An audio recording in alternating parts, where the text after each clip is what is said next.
Low back pain यानी कि कमर के दर्द में लोअर स्पाइन और उसके आसपास के एरिया की केयर करना बहुत ही जरूरी होता है। लोअर स्पाइन या आसपास की मसल्स को अच्छी पोजीशन में रखकर इनके ऊपर पड़ने वाले स्ट्रेस या लोड को कम करके रिलीज करके ही आप अपने कमर के दर्द को अच्छी तरह से ठीक कर सकते हैं। तो आज की इस वीडियो में हम इसी बात पर चर्चा करेंगे कि लो बैक पेन को पूरी तरह से ठीक करने के लिए, इसकी फास्ट रिकवरी यानी कि इसमें आपको जल्दी आराम मिल जाए, इसके लिए आपके उठने बैठने का, सोने का क्या तरीका होना चाहिए, आपकी जो रोजमर्रा की लाइफ है उसमें आपको कौन कौन से चेंजेस करने हैं, कौन कौन से बदलाव करने हैं, लाइफस्टाइल मॉडिफिकेशन आपकी क्या होनी चाहिए, इन्हीं बातों पर चर्चा करेंगे जो कि बहुत ही जरूरी बातें हैं। तो आज का ये वीडियो पूरा जरूर देखिए। मैं डॉक्टर तारिक कमाल फिटनेस और हेल्थ की दुनिया में आप सबका स्वागत करता हूं, जिसका नाम है physio fitness at home.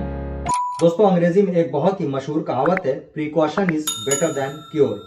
Low back pain के लिए ये कहावत बहुत ही सटीक बैठती है, क्योंकि एक तरफ आप अपनी कमर के दर्द के लिए अच्छा से अच्छा इलाज करा रहे हैं, बेस्ट और स्मार्ट फिजियोथेरेपी करा रहे हैं, और दूसरी तरफ आप अपनी रोजमर्रा की लाइफ में आपका उठने बैठने और सोने का गलत तरीका है, गलत आदतें आपने पाल रखी हैं, जिसकी वजह से लोअर स्पाइन की शेप और पोजीशन में और आसपास की मसल्स में सुधार और रिकवरी नहीं आती। हमारी रिकवरी बहुत ही प्रोलॉन्ग हो जाती है, बड़ी लंबी होती है। इसी वजह से अक्सर ये कंप्लेन करते हैं कि मैं ट्रीटमेंट भी करा रहा हूँ, फिजियोथेरेपी भी करा रहा हूँ, लेकिन कमर के दर्द में मुझे वो आराम नहीं मिल रहा है जो मिलना चाहिए। तो एक बार फिर से इस बात पर मैं बहुत बल देकर कहना चाहूंगा कि ट्रीटमेंट के साथ साथ जो भी डूज एंड डोंट्स होते हैं कमर के दर्द के लिए, उनको आप बहुत अच्छे से फॉलो करें। तो आज की इस वीडियो में हम ऐसी बहुत इंपॉर्टेंट बातों पर चर्चा करेंगे कि आपको अपनी रोजमर्रा की लाइफ में कैसे उठना है, कैसे बैठना है, कौन कौन सी बातों को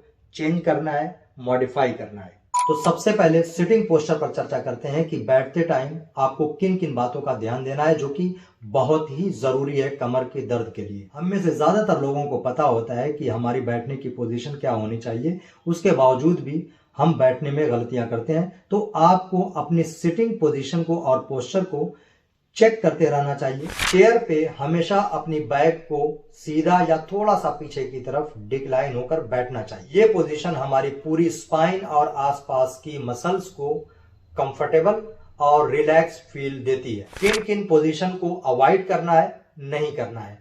बैठने में आगे की तरफ स्लाउच होकर न बैठे। दूसरी सबसे बड़ी बैठने में जो गलती होती है हमसे, वो ये है कि जब हम चेयर या सोफे पे बैठते हैं तो शुरू में तो हमारी पोजीशन सही रहती है, लेकिन थोड़ी देर के बाद हम आगे की तरफ सरक कर बैठने लगते हैं।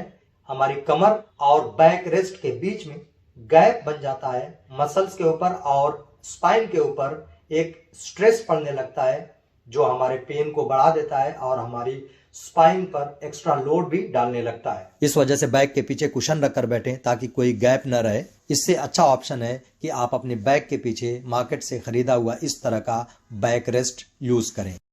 सिटिंग में जो मैं सबसे खराब चीज मानता हूं, जो कमर के दर्द को सबसे ज्यादा बढ़ा देता है, वो है प्रोलॉन्ग सिटिंग, यानी कि एक ही पोजीशन में बहुत ज्यादा देर तक बैठे रहना। इससे क्या होता है, जब हम एक कांस्टेंट पोस्चर में काफी देर तक बैठे रहते हैं तो स्पाइन और मसल्स के ऊपर एक लोड और हैवी स्ट्रेस पड़ने लगता है, जिससे मसल्स और कमर का दर्द बढ़ जाता है, मसल स्पाज्म में आ जाते हैं, यहाँ तक कि मसल्स में इन्फ्लेमेशन भी होने लगता है। इस वजह से प्रोलॉन्ग और सस्टेन पोस्चर को अवॉइड करिए। इसके लिए आपको करना कुछ नहीं है। जहां आप बैठकर काम कर रहे हैं तो आपको अपने पोस्चर को बीच बीच में ब्रेक करना है। आपका कोई काम का नुकसान नहीं होगा। जहां आप बैठे हुए हैं वहीं बैठे बैठे हर 20, 30 या 40 मिनट के बाद अंतराल पर आप अपनी पोजीशन को थोड़ा सा ब्रेक कर लीजिए। आप चाहें तो आधे मिनट के लिए या 10 सेकेंड के लिए उठकर 4, 5, 8, 10 कदम वॉक कर लीजिए, फिर बैठ जाइए। या इतना भी नहीं कर सकते, वहीं पर बैठे बैठे आप अपनी कमर को आगे पीछे कर लीजिए, कमर को रोटेट कर लीजिए, कंधों को थोड़ा हिला डुला लीजिए।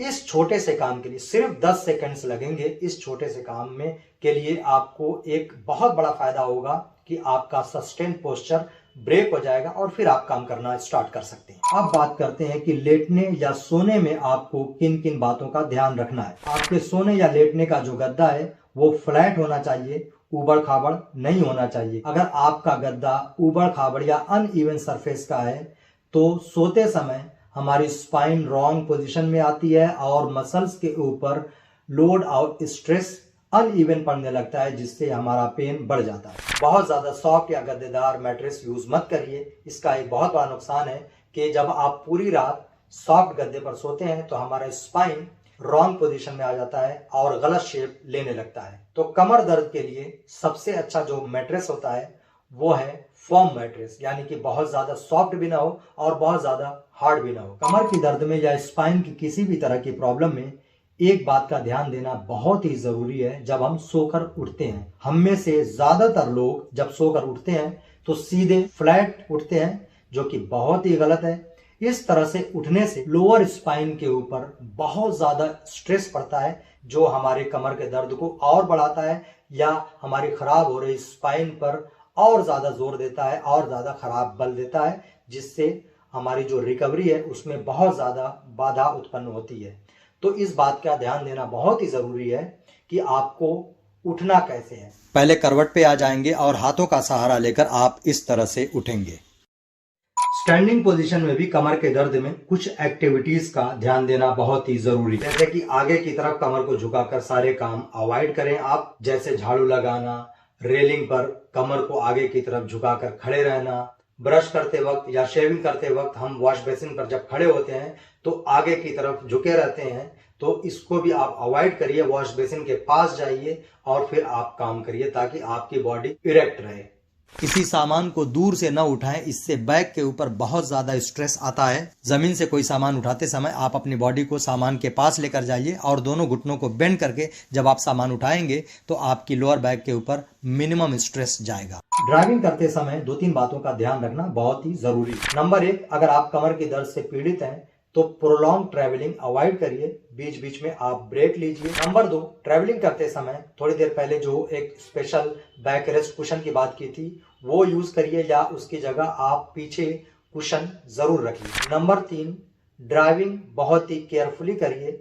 जो रोड के जर्क होते हैं उनसे आप जरूर बचिए। बड़े बड़े जो जर्क होते हैं वो तो आपके लिए खराब है ही, लेकिन जो छोटे छोटे माइक्रो जर्क होते हैं वो भी बहुत ही खराब है, जो कि बार बार हमारी जो स्पाइन की जो डिस्क होती है उनके ऊपर एक प्रेशर डालते रहते हैं, जो आगे चलकर स्लिप डिस्क या डिस्क बल्ज में कन्वर्ट कर सकते हैं। नंबर 4, अगर आप लंबी ट्रेवलिंग कर रहे हैं तो कमर बेल्ट यानी कि लंबोसैक्रल बेल्ट जरूर बांधिए। तो दोस्तों, कमर दर्द के लिए आप ट्रीटमेंट कर रहे होंगे, बहुत अच्छी अच्छी एक्सरसाइजेस कर रहे होंगे, लेकिन दूसरी तरफ अगर आप इन बातों का ध्यान नहीं रखेंगे तो मैं बहुत ही हार्डली ये बात कह रहा हूं कि आपका कमर का दर्द जल्दी ठीक नहीं होगा। तो इस वजह से इन सारी बातों का ध्यान रखना बहुत ही जरूरी है, जिन पर अभी हमने चर्चा की। तो उम्मीद करता हूं कि आज का ये वीडियो आपके लिए बहुत ही फायदेमंद होगा। आज का ये वीडियो आपको कैसा लगा कमेंट बॉक्स में जरूर लिखिए। कमेंट बॉक्स में और भी आप मुझे सुझाव दीजिए ताकि मैं अपनी वीडियोस को बेहतर से बेहतर कर सकूं। वीडियो को लाइक कीजिए, ज्यादा से ज्यादा लोगों को शेयर करिए ताकि और भी लोग इससे फायदा उठा सकें। अगर आप चैनल पर नए हैं तो चैनल को सब्सक्राइब करने के साथ साथ बेल आइकन भी दबाइए ताकि मैं कोई भी वीडियो बनाऊं तो उसकी नोटिफिकेशन आपको मिलती रहे। Thank you.